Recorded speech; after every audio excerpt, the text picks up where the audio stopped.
আসসালামু আলাইকুম, web design Bangla tutorial কোর্সে আপনাকে স্বাগতম। আজকে আমরা HTML এর ফিগার ট্যাগ নিয়ে আলোচনা করব। তো প্রথমে আমরা জেনে নিব কেন আমরা ফিগার ট্যাগটা ব্যবহার করি।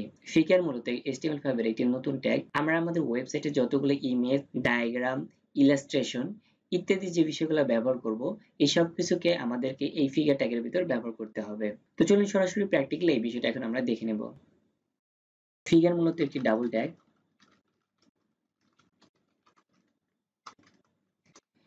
এখন এই ফিগার ট্যাগের ভিতর আমরা এখানে একটা ইমেজ ব্যবহার করব।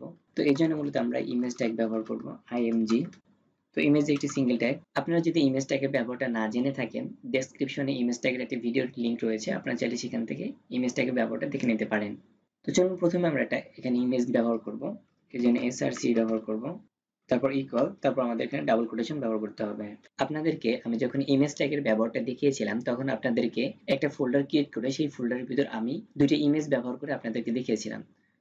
তো ব্যবহারের সুবিধার্থে আমি আপনাদেরকে আবার একবার দেখিয়ে দিচ্ছি। দেখুন আমাদের সেই রুট ফোল্ডার, যার ভিতর আমরা index.html নামে ফাইলগুলো লিখেছি এবং এর ভিতরে ইমেজ নামে একটা ফোল্ডার তৈরি করেছিলাম এবং এর ভিতরে আমাদের দুইটা ইমেজ রয়েছে, আপনারা দেখতেই পারতেছেন। এখন আমরা এই ইমেজগুলোকে ব্যবহার করব।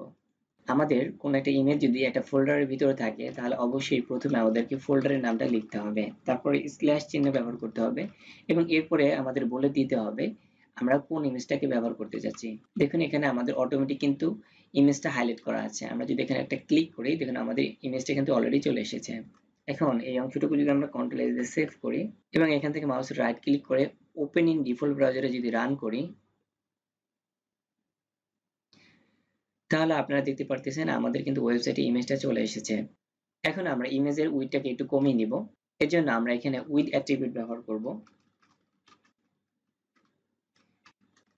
এবং এর ভ্যালু দিয়ে দেব 500 এবং কন্ট্রোল এস দিয়ে যদি সেভ করি এবং এখান থেকে যদি আমরা রিলোড করি, তাহলে দেখুন আমাদের ইমেজের সাইজটা কিন্তু ছোট হয়ে গেছে। এখন এই ফিগার ট্যাগের ভিতর আমরা যে ইমেজটা ব্যবহার করব, আমরা চাইলে সেই ইমেজের একটা ক্যাপশনও আমরা তৈরি করে দিতে পারি।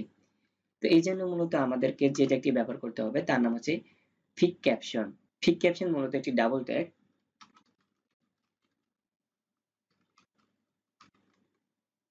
এই ফিগ ক্যাপশন ট্যাগের ভিতরে আমরা উপরে যে ইমেজটা ব্যবহার করব, সেই ইমেজের একটা ক্যাপশন আমরা এখানে দিয়ে দিব। দেখুন আমার উপরে ইমেজটা একটি কম্পিউটার রিলেটেড, তাই আমি এখানে লিখে দেব। এখন এই অংশটুকু যদি আমরা কন্ট্রোল এস দিয়ে সেভ করি এবং এখান থেকে যদি রিলোড করি, এখানে আমাদের ইমেজটা চলে এসেছে এবং এই ইমেজের একটা ক্যাপশন চলে এসেছে। তো এই ছিল মোটামুটি আমাদের ফিগার ট্যাগের ব্যবহার।